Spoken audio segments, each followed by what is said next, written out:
Good morning. Started? Okay. I am Tracy Powell. I am the founder of alldigitocracy.org, and I'm also a 2015-2016 JSK, aka Knight Fellow at Stanford this year, and I want to thank you all for joining us. When I first pitched this session, I didn't know whether it would get accepted or not.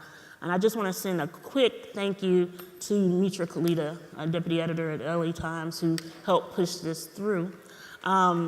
She stepped up and we were able to pull this together. I also want to say thank you to Trevor Noblick and the ONA team for helping us coordinate this. And without any further ado, I want to introduce my co-moderator, Dexter Thomas, to my right. What's going on, y'all? My name is Dexter Thomas. I'm on Twitter at DexDigi, D-E-X-D-I-G-I. And a few things. So right now I'm at the Los Angeles Times, and among other things, writing about culture and the internet. And also I'm finishing up a PhD at Cornell University and writing about Japanese hip hop. So I've got a couple things going on. And let's talk with the I want to introduce our panelists to my left. I'll give you about 1 minute to say who you are, what you do, and why it's important that you are here today.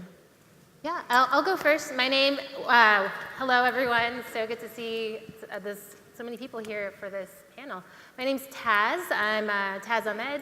I live here in Los Angeles. I work in politics, but I also work in media as well. I do a lot of I've been a blogger for a long time. I used to write for the South Asian American blog Sepia Mutiny for about 10 years. And then from there, I've been working in different areas of South Asian and Muslim media. Currently, the two hot things that I've got right now is I have a column on Love Inshallah's website. It's called Radical Love. And I have a podcast called Good Muslim, Bad Muslim. So we can dig into that in a little bit. Thank you. Good morning. My name is Meredith Clark. I'm an assistant professor of digital and print news at the Mayborn School of Journalism at the University of North Texas. I am a journalist by trade. I'm a recovering journalist. Held down the copy desk at a few places for about 10 years.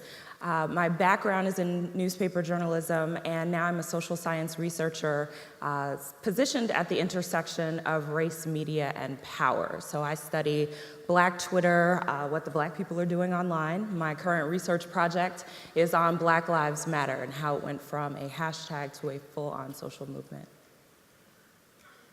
Hi, everyone. My name is Charisse Delgadillo. I'm here representing the online news site Latino Rebels. I'm the co-host of the Latino Rebels Radio, along with the founder, Julio Ricardo Varela. In terms of my background, I'm a freelance journalist and independent documentary producer, and I've contributed to online news sites from the Jerusalem Post to Cape Town Television in South Africa, KPCC, KPFK, Fusion, and I also have some experience in marketing through nonprofit organizations and have led some media campaigns advocating for the legalization of street food vending in Los Angeles and overall affordable housing, local economy, economic growth that have been placed in outlets such as the New York Times, Wall Street Journal, and Spanish language outlets throughout the country. Great. Well, thank you all for being here. I want to let you guys know that this session is being recorded, audio and video. It will be live streamed later this afternoon. I want this to be as conversational as possible. So we're going to talk for a few minutes and then we'll open it up to questions. Jumping right in, my very first question is, for so long, these communities that we represent on this stage right now have been ignored and misrepresented by mainstream media. Is it a fair question, or is it fair to say that these communities we know that they're sharing our stories on social media, but is it fair to say that they are now ignoring mainstream media in terms of subscribing and regularly reading us? Can't speak about the subscribing in particular, but by and large, I would say absolutely not. If that were the case, there would be no need, no call for accountability from mainstream media organizations the way that we're seeing now, and those increased calls for accountability. I know that my parents, even though I'm a newspaper girl, don't subscribe to the local paper because they got tired of seeing our community ignored. Grew up in Lexington, Kentucky, and you don't see a lot about us there. But they still pay attention. They share the stories with their friends. They talk about these stories in their communities. And they want to see a better job from mainstream media organizations. So they haven't completely left. They just don't engage in the same way that they used to. Okay. Taz? Yeah, I mean, I would agree. I feel like my parents' generation, the Muslim millennials are really plugged in online. I don't think they're as subscribing and reading mainstream media, but I think it's my parents' generation, which I'm thinking about. Is my dad's still watching the news. My, his peers are still paying attention to what's happening in mainstream news. But I think what social media is doing is it's really igniting a conversation and lifting up a narrative that that even my dad didn't know was happening in the Muslim community. So now people are doing exactly what you're saying, holding mainstream media accountable. I would say that the millennial generation and US-born Latinos are probably plugged in online more than anywhere else because that's where they get to interact and participate and shape opinion as well and find news stories that, for example, the 5 o'clock news wouldn't air. On the other hand, in Latino culture, you also have language, not barriers, but a differentiation. And I would say that a lot of Spanish-speaking immigrants in the US highly go to the general corporate, mega conglomerate news stations such as Univision, Mundo Fox. They are looked upon as the reliable source to go to for anything that concerns immigration and news coming in from Latin America. So there is a differentiation, I think, when it comes to language and where people go to. Good. You have a follow-up? Yeah, I mean, it's interesting that we're all talking about having accountability, I guess. What do you think, do you think there's been a change in the way that, say, larger organizations are reporting because, do you think they're feeling like they have to be more accountable now as opposed to, say, 10 years ago? I mean, what are you seeing in the communities that you're interacting with? I mean, I think the thing that I'm thinking about is this past week, the incident that happened in Texas with Ahmed Mohammed, who, got arrested. He's a 14-year-old kid in I guess, junior high or high school for taking a clock to school. So in that situation, I don't think mainstream news would have picked it up if it wasn't for Anil Dash on Twitter and all the other people on Twitter who kind of really uplifted that narrative. And I think that's a situation, I don't know if it's accountability, but the community is making their own news already. If something's happening in the community, they're doing it, they're reporting it, but I don't know if it's accountable or if mainstream media is just kind of seeing what everyone else is talking about and saying, oh, that's something that's happening, we need to uplift it. And then just sort of joining the party later. Right. Maybe And that's, it's symbiotic, right? Because we need the mainstream media to lift up that narrative, but we also, we're probably going to talk about, like, I get all my news off of Twitter, and I always hear about what's happening in the community because people talk about it immediately as soon as it happens, and there's no time lag. I think I agree. I'm sorry. I think I do agree with Meredith, though, that they are not ignoring mainstream media, but they are certainly not engaging with mainstream media because they have been ignored for so long. How do we change that? How do we do a better job so that no longer happens, that they do start engaging with us more. That's the work of media professionals who have been trained in the same way that, we wouldn't sit around and try and figure out, well, how do we get quotes from City Hall or how do we get quotes from the city government? We go out and we talk to people and we engage with people where they are.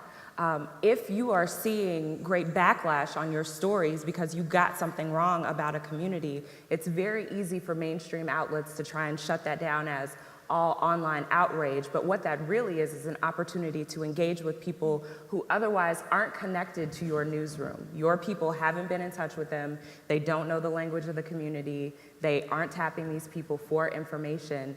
When you see that outrage bubble up, or when you see the stories getting shared, when you see the traffic getting in, you think about the opportunity to connect with potential sources, get out there and actually talk to those people. And don't wait for a crisis to blow up. You should already be out Absolutely there on the ground, getting to know your community and reporting on your community is what I hear you Absolutely. saying. It goes back to the question of media diversity. Who's at your table? Who is the person that in the editorial board meeting or in the news budget meeting is saying, that's not going to go over well? And why is this sentence in here? And why aren't these people quoted in this story? If you don't have the diverse voices making the news decisions, then you're going to face those problems. It's a cyclical conclusion. You can either answer it here with the people in-house, or you can answer to the people outside. Sharice, you were about to say something, but I want you to also follow up on this. Latino Rebels was started largely because there was nothing in mainstream media that leveraged the conversations that were happening online and talking about issues that are really important to the Latino community. I mean, that's where it was founded, and it's still steeped there. And Latino Rebels does an excellent job at pushing the issues forward and holding some of these news organizations accountable for what the reporters do and write. Can you talk to me a little bit about that, as well as to follow up what you were going to say earlier? Sure, yeah. I've been contributing to Latino Rebels for about over a year through the podcast. However, Latino Rebels was originally founded in 2011 because of that knowledge gap, because of a generation gap that was happening, and I think Latinos were just really fed up with stereotypes. At the same time, in 2010, the census came out, projecting that Latinos and U.S. Latinos are going to be the largest growing majority in the U.S. So at the same time, there was a surgence of, and they're still out there, of Fox News launching Fox Latino. You have NBC that launched NBC Latino. You had the merger between ABC and Fusion ABC and Univision that formed Fusion. And that's not to say that, that wasn't a positive step in the right direction. However, it did feel there was, and I don't want to say that this is true for all the reporters that have contributed to those websites, but it did seem it was very top down. It seemed it was a marketing gimmick, and it was a lot of lip service to the Latino community.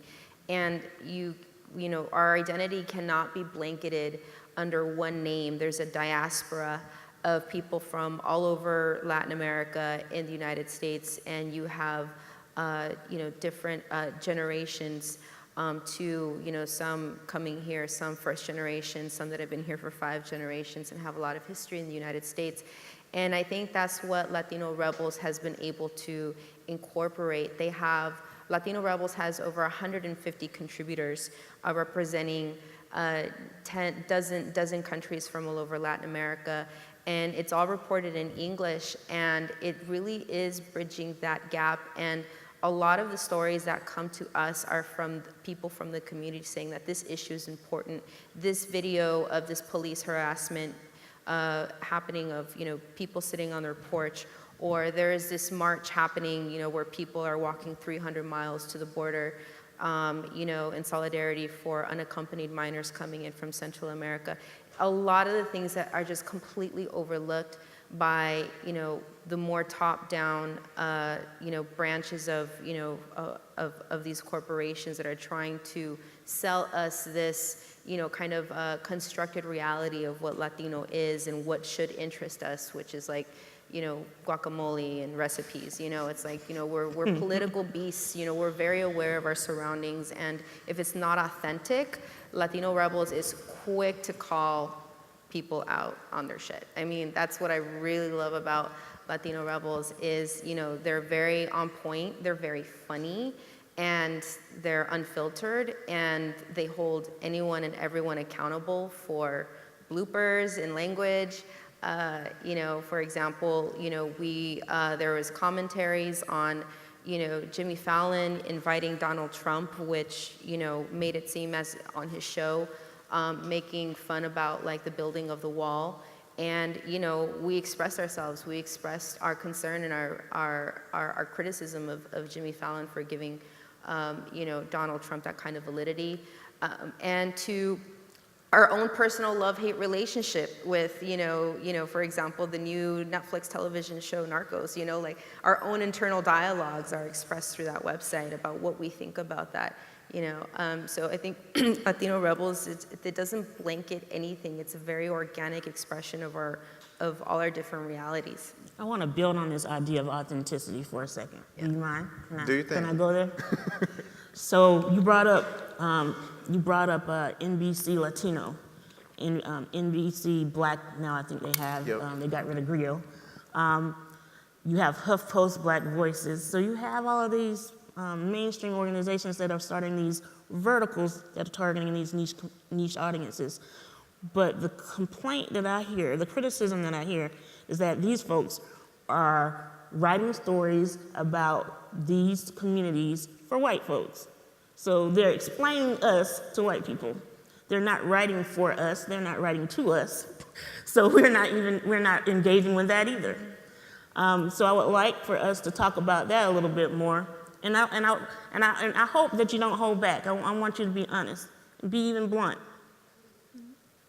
So, I would say that in general, it is a step in the right direction, personally, in my opinion, because it allows, for more reporting to be done, and allows for contributors, and allows for Latino journalists to have outlets to pitch their stories to.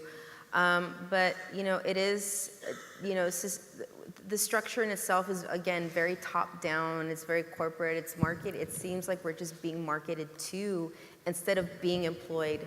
Instead of us being able to bring our stories to the table, it's very top-down, and it's being manufactured to us. So it's marketing, and they're not employing us. It's writing to white audiences. Yes. They're not writing to us. So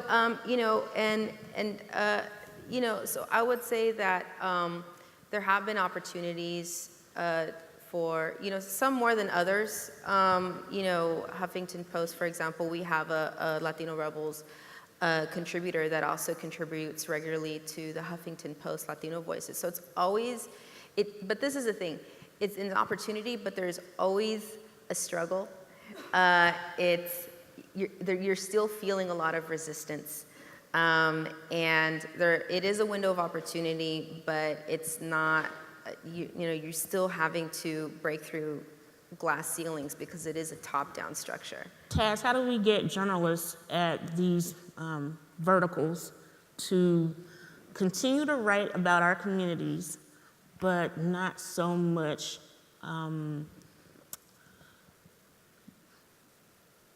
white? Explain. Yeah, just say it. Yeah. And real talk, like white, straight, cisgender men, Right. Yeah. generally. You know what I mean? Well, I was actually thinking about the verticals. I think there are no verticals for South Asian media or Muslim media. I would like to see the day that someone creates a Muslim vertical for our community. I don't think that's going to happen. But I think we do have it for the Asian American community. We have NBC Asian America. I think in that context, that site's doing pretty well. I think they do speak to people in the Asian American community more than they do for the mainstream community. I think one of the things I've been thinking about with our podcast is we do have a lot of white folks, non-Muslims, that listen to our podcast. And even though for me, when I create media, I'm creating it for, younger South Asian Muslim women largely, it is really interesting to think that when you're creating media that there are other folks paying attention. And it's a struggle to have to center your narrative in your community and in your culture and in your ethnicity and race and everything without having to constantly white-splaining, right? Like, are we going to coin that as a term? Like, it's kind of, it's difficult to do that. I don't know if I'm answering your question. Your question is more largely like, how You're do we... saying what the answer that I hear is, well, we haven't been able to really change that, so we're starting our own, and that's what we have the podcast, and we have Latino Rebels, and Well, could so I that's what I have. add something to that? Because on the verticals, what you're seeing is a very archaic approach to, it's essentially gatekeeping all over again. Like, we are going to control the flow of information. We recognize that there are these communities of color, there are these disenfranchised communities who have been here, they've been in existence, and we need them as market share. And so in order to get them and to bring them in, we're gonna create this thing, and here is the area that we're holding specifically for you. Instead of realizing that the gate has been blown open and that we don't have to come through your gate in order to exchange information with each other, to find the people that you all missed and to get their stories on the page. We can do that in our own properties. We would prefer to be able to do it both on our own properties and in the mainstream ones that exist.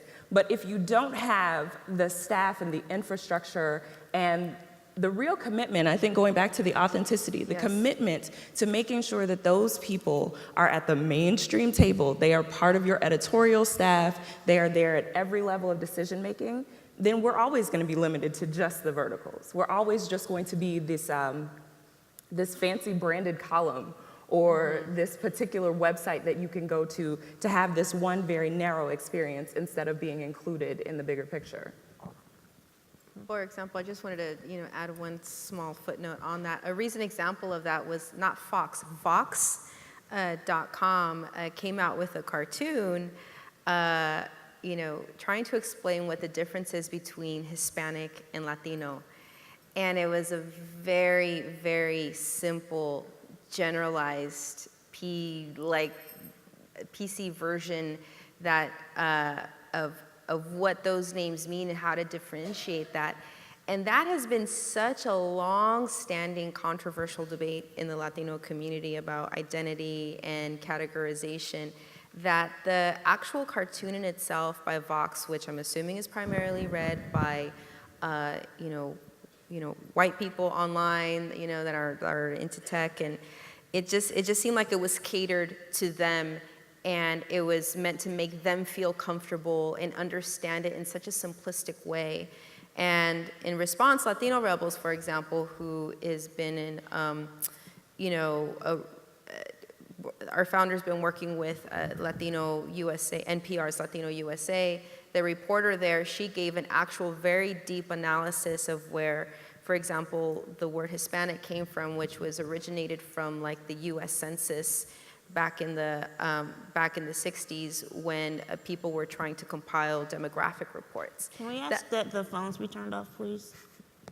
So, so that's a really deep, concise, historical analysis of that term, and not just like some cartoon that makes the general public feel comfortable and feel like they know our community. Did Latino Rebels hold Vox accountable? Did you?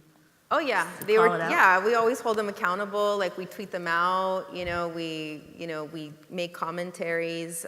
We put it on the website, and we discuss it on our podcast. And then, of course, we were responded by reposting NPR's Latino USA's version of really where that term comes from. So yes, there's no holds bar. We use social media to tweet people out accountable without mercy. Yeah.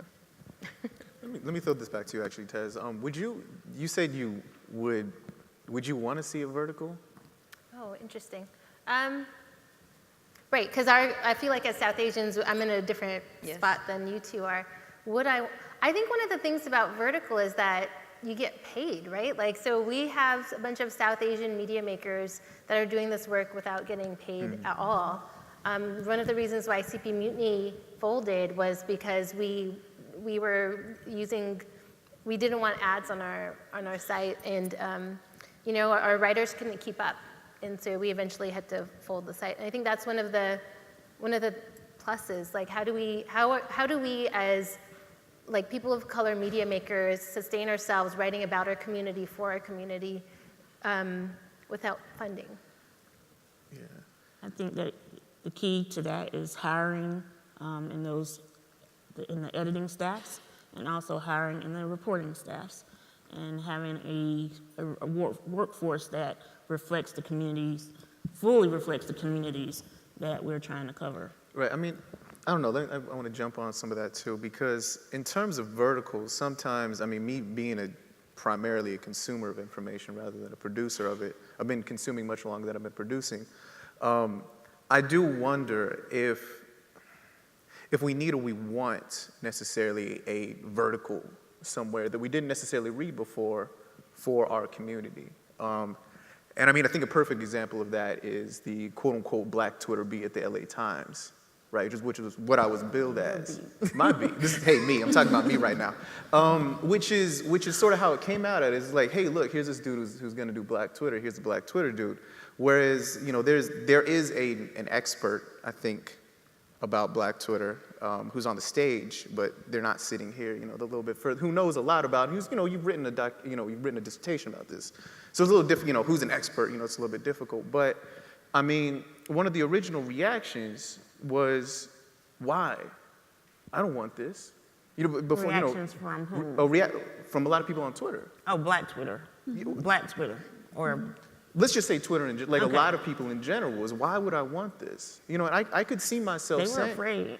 yeah, I think, which I think with good reason, right?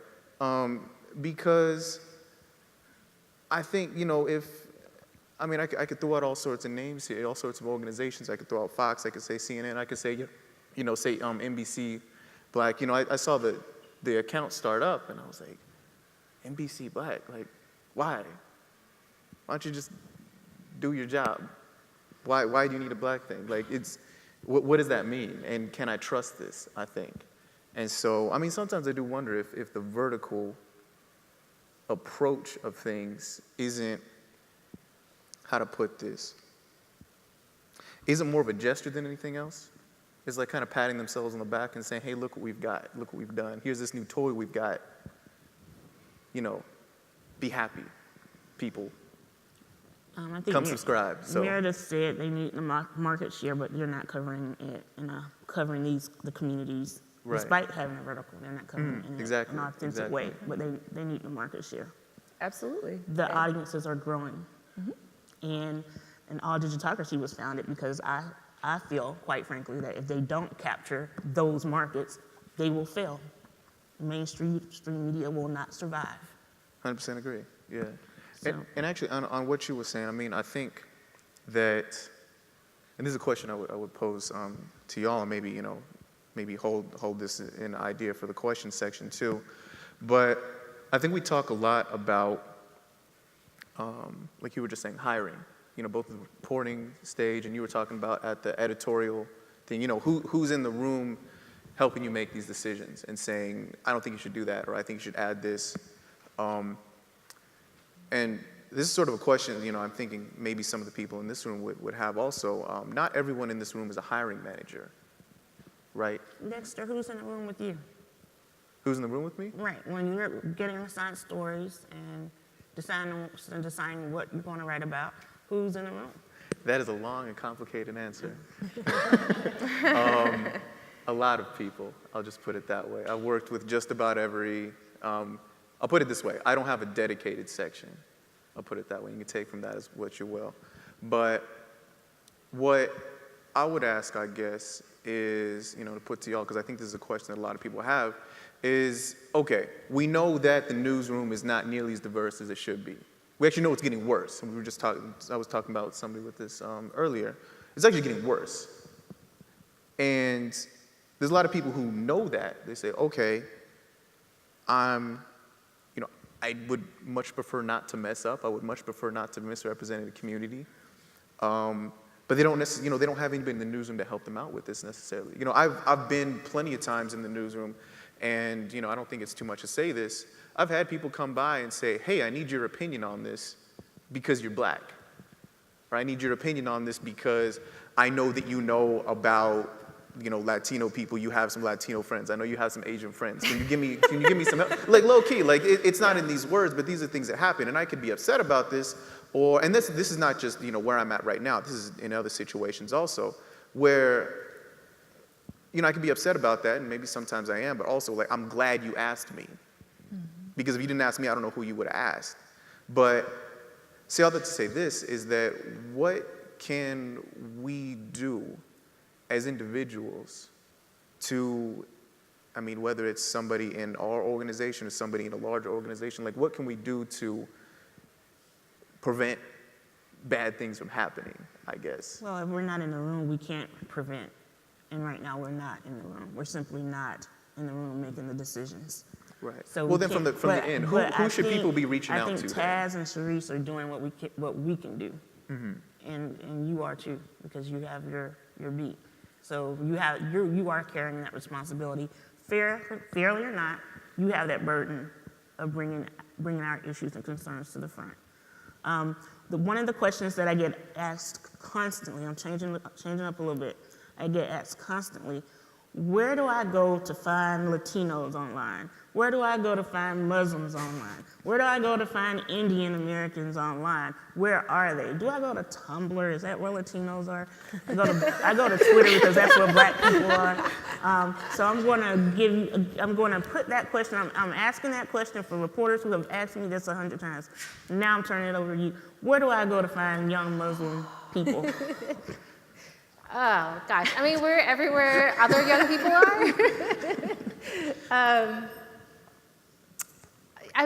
Tumblr is really interesting. I also run a music blog called Mishti Music, so we use Tumblr as our platform, and I follow a lot of young South Asian and young Muslim people on there. And our site basically just, Tell them where to go now. MishtiMusic.com.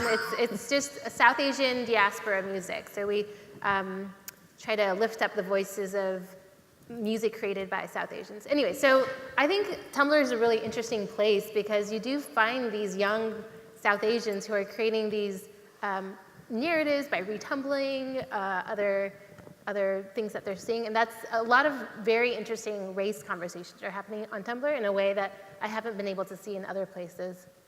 Like you're just asking generally. This is such a big general question. We're just on the internet. Right. On the internet. Right. Yeah. Right. Yeah, I have a really hard time with that question because I just can't control the disgust on my face when someone asks me that question. Honestly, if you are a reporter or an editor and you're asking me where I can find whatever group, I'm going to tell you that you probably need to hang up your journalism career because you're kind of done. If you can't figure out how to talk to other people and find out what they're reading, what they're listening to, who they follow, your days in journalism are done. You have forgotten how to report. You do not know how to find sources, and I am not going to be your person of color almanac to help you get there. So it's really easy, and it doesn't have to be difficult. I wrote a column for Poynter earlier this week about the media diversity problem and relationships and how those relationships matter. And so my challenge to people is always, well, who do you talk to on a day-to-day basis? When you walk into, let's say, a Starbucks, and there's a Starbucks out there, and you are waiting for your drink, and there are 4 or 5 other people, and perhaps they don't look like you, they don't have the same kind of background you have, do you talk to them? Do you acknowledge that they actually exist? Do you engage them in conversation? Just starting there is a way to find out what people are doing, what they're paying attention to. Reporting That's what we 101. used to call using shoe leather to Reporting report. 101. It used to be reporting. And so that's what I say is the place to go. If you don't have a diverse group of friends, talk to your kids. Talk to their friends. Ask them what they're reading. Ask them who they're following online. You will find them. They're there. We're all on the internet having a good time, waiting on you. Yeah, I would say if a reporter's asking, where 53 million Latinos in the U.S. are online. Get your head out of the sand. Hire them. And I think the better question is, how do you get them to come to you? And that's, first of all, you need to hire people from those communities that talk to them and report authentically from those communities without feeding the mouthpiece. I mean, just drop it. We're not a category. Just, I can't express enough how, a good example, for example, someone that, a news site that does do it more authentically and I think has been able to pull in, more Latino viewers online is BuzzFeed, for example. BuzzFeed has been able, they hire people, they actually hire Latinos to just report and do their thing and have it integrated, in all the other reporting. And now there's like a huge following of people that think, BuzzFeed is cool, because they keep it real and, report about, things and things that are funny and, follow politics and Hillary's latest campaign on Latinos for Hillary. And, that's the only way that you can't look for them. You have to, the better question is, how do you get them to be interested in your website? And you're not gonna have success in your newsroom unless you hire people from those community and let them really report authentically without making them feel that they have to fit some category that you have drawn up in your head. So we don't want to dominate all the conversation up here. Sounds good to me. Right, Just so gonna we, move on to questions? we want to open it up and have you all ask questions. Wow. Oh, yeah. Gosh, where do we start? I wish we had someone out there in the audience to. Okay, I'll start with the front row and work my way.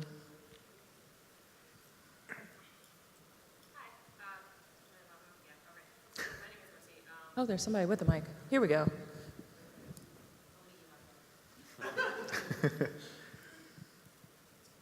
Thanks. Yeah, my name is Mercy. I'm actually not a journalist anymore. I'm in PR, but nonetheless. My question, you touched a bit on integration of cultural issues into regular media, the way BuzzFeed does it.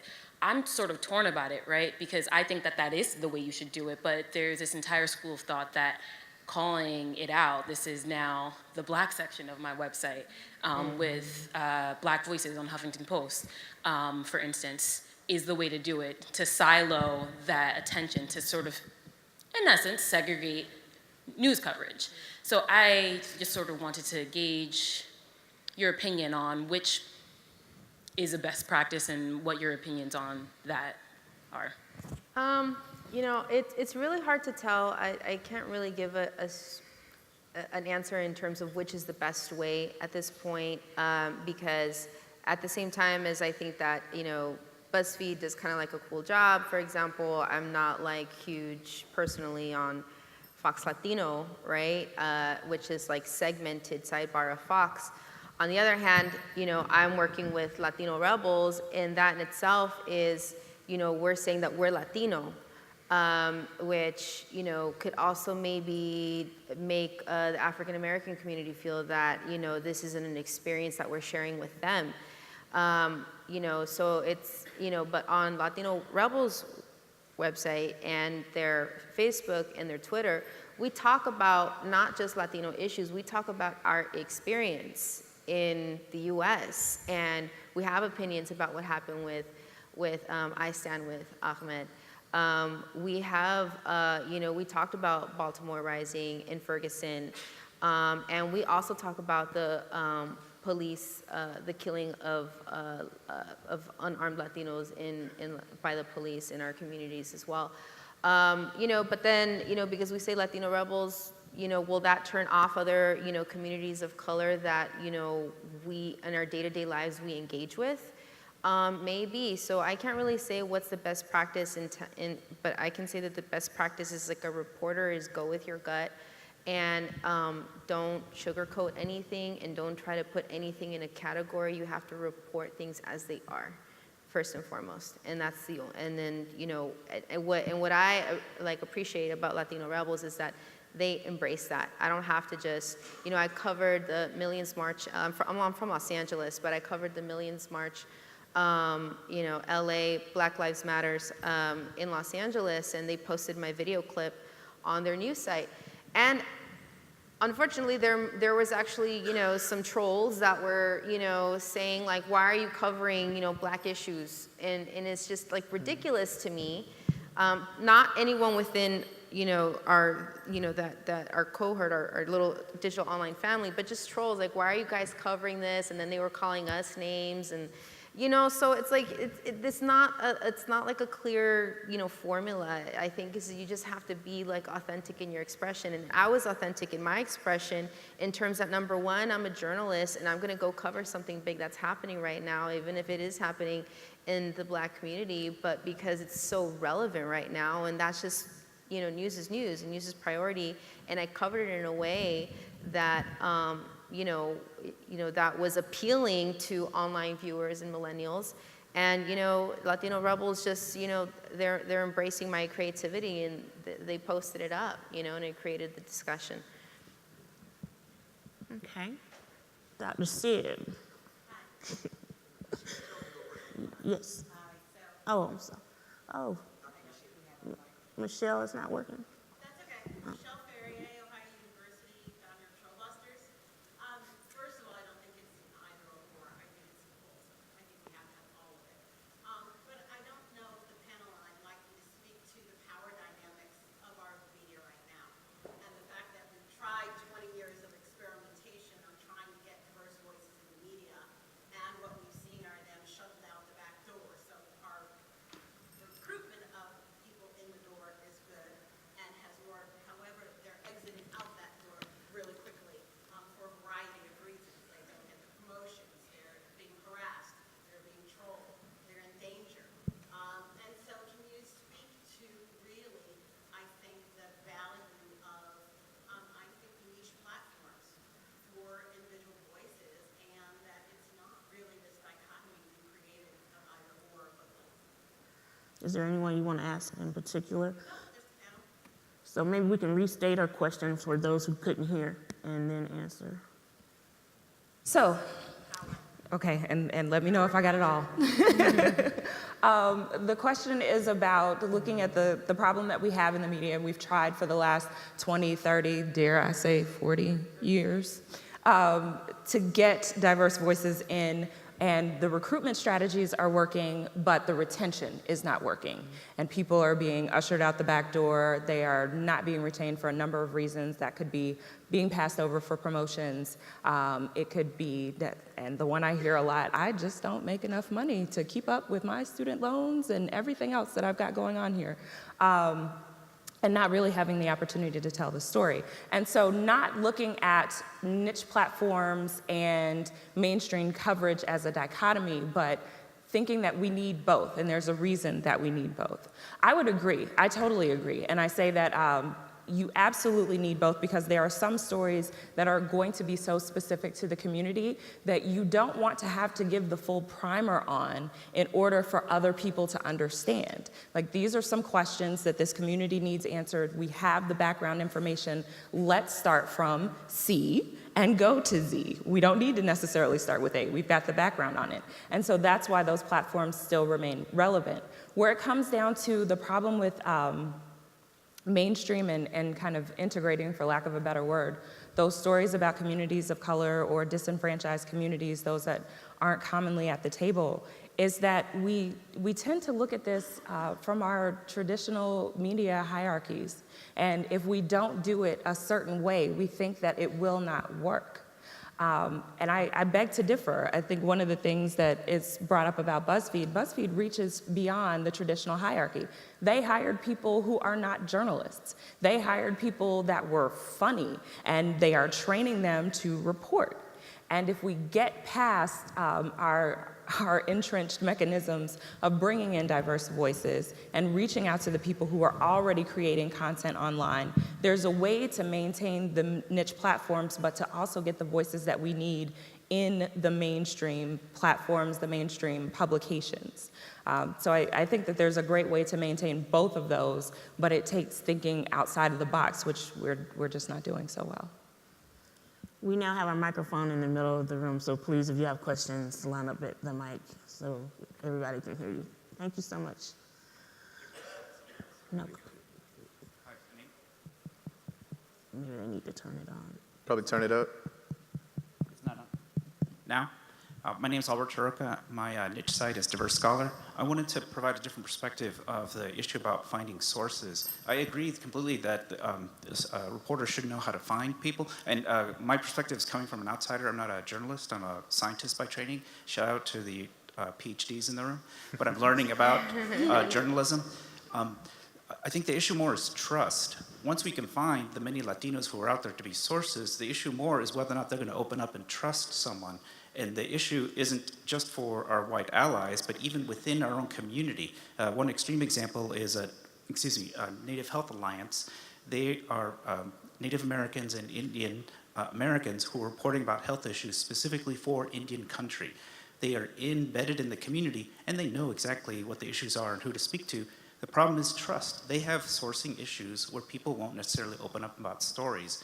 And so it's going to be even more of a problem for our white allies who are, or people who are white who aren't necessarily our allies who are in mainstream media who want to know how to reach these new markets.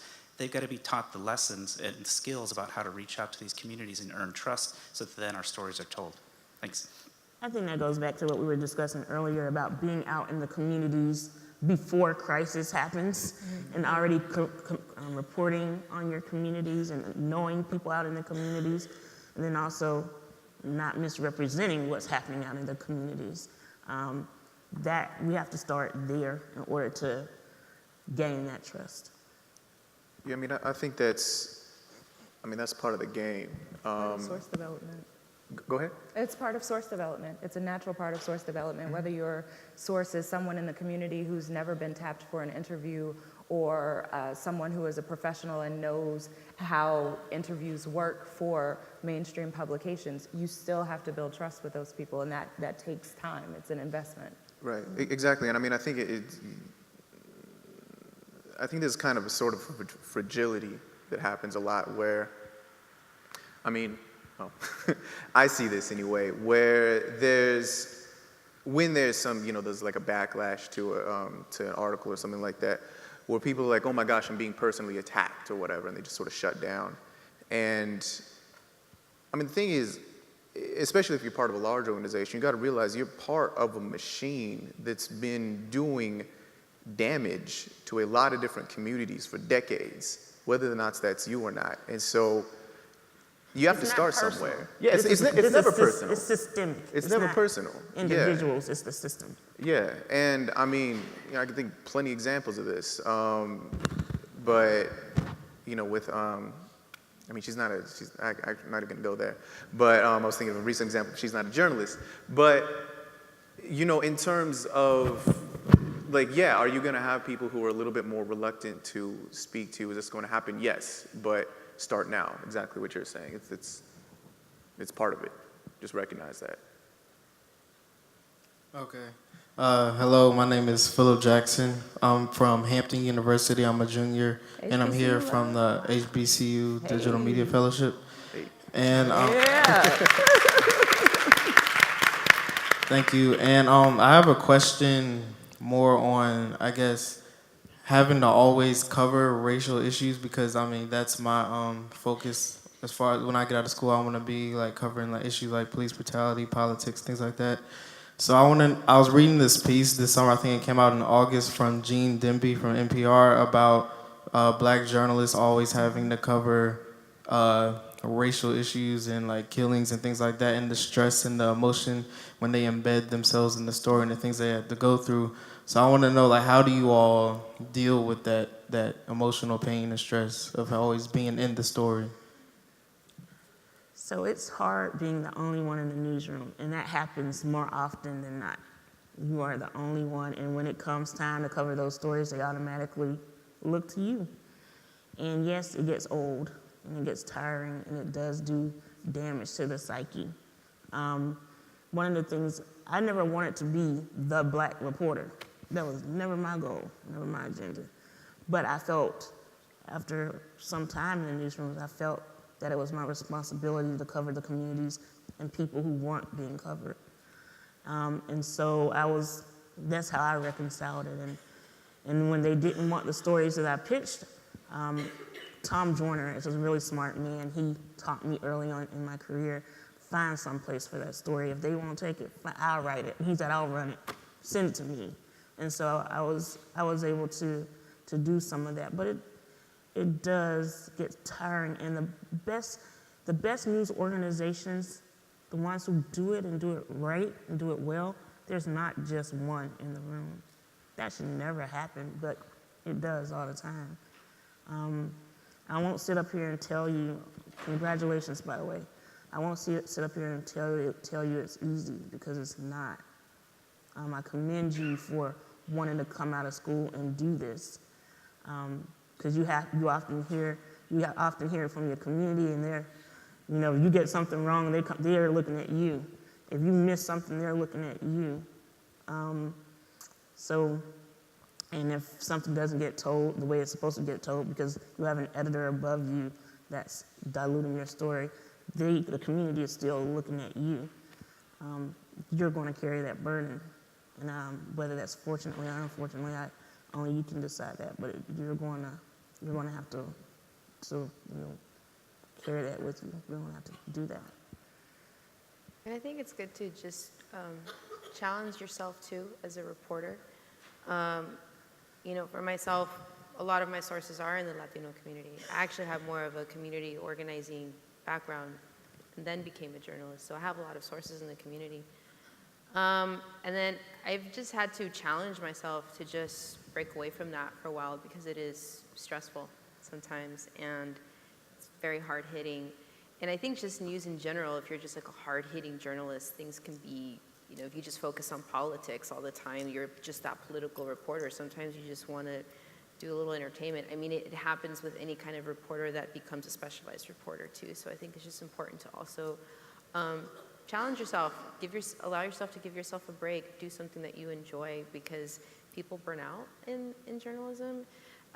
So, do something that you enjoy just for your own sake of enjoyment, that you want to report on, that's fulfilling and enriching and fun as well too. Yeah. Did we answer your question? Oh, yeah. Okay, thank you. Hi, I'm Sona Patel. I'm on the audience development team at the New York Times. My question is aimed at Meredith, mainly off something you said a little bit earlier about if you see backlash on a story, it's easy for mainstream media to shut it down, but that is an opportunity to engage audiences that may not otherwise be connecting with your newsroom. And that's totally true, and I know that because that's what we do. We pretty much kind of shut it out. If we do see backlash on a story, many times we often just ignore it, and we shouldn't be. And so my question is, how do I get my newsroom, and the fact that there is backlash is one issue, but how do I get my newsroom leaders and reporters and editors paying attention to that backlash, and how do we then engage those audiences when there's backlash in a meaningful and authentic way? What kind of advice or tips do you might have for me? So from the Times, and this is the example that immediately comes to mind, when the piece came out, and I'm not going to name names, but there's an article about... I'll name them. Shonda Rhimes? Well, no, And- not even the Shonda Rhimes one. Oh, It was about Shonda Rhimes, but it was about Viola Davis in particular. Yeah. And the line with Viola Davis being less classically beautiful. Oh, okay. I read that, and it was early in the morning when I read it.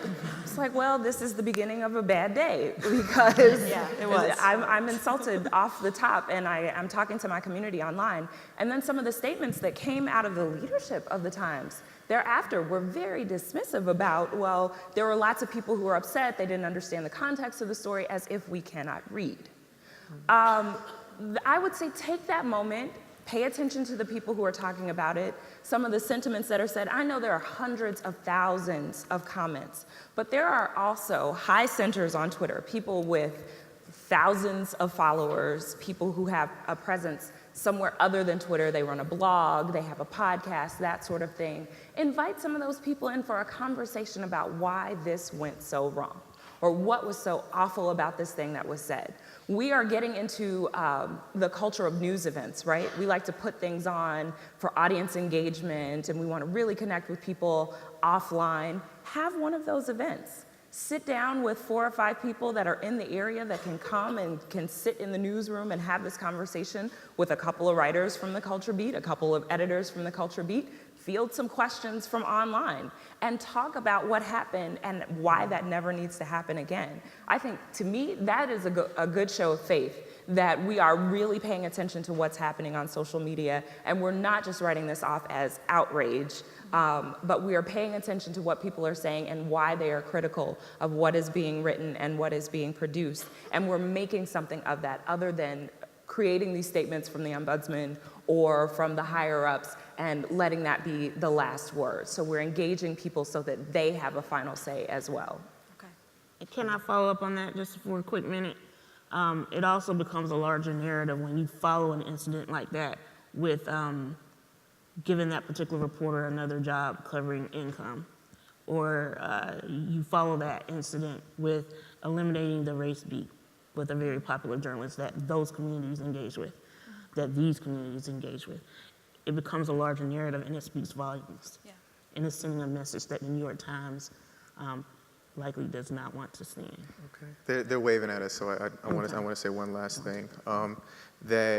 But be aware, though, and I'm imagining that you're hearing this and like, this is a great idea. Oh, yeah, go ahead. No, I just want to make sure we get the people in line. Yeah. But go ahead, quick, while they're changing places. Susan Walker, Y'all I good. teach We'll talk. journalism at Boston University. Deeply committed to getting more people in the room, in the newsroom. We have seen backwards enrollment in terms of diversity of students who plan to major in journalism, either on the undergraduate level or the graduate level. What can we do better to feed the pipeline to the newsrooms to get more people of color, different economic diversity, ethnic diversity into those newsrooms? Dexter. I mean, I think it says a lot that there's a whole bunch of people of color in this room. Apply to Boston University's graduate program. Not necessarily. Talk to me.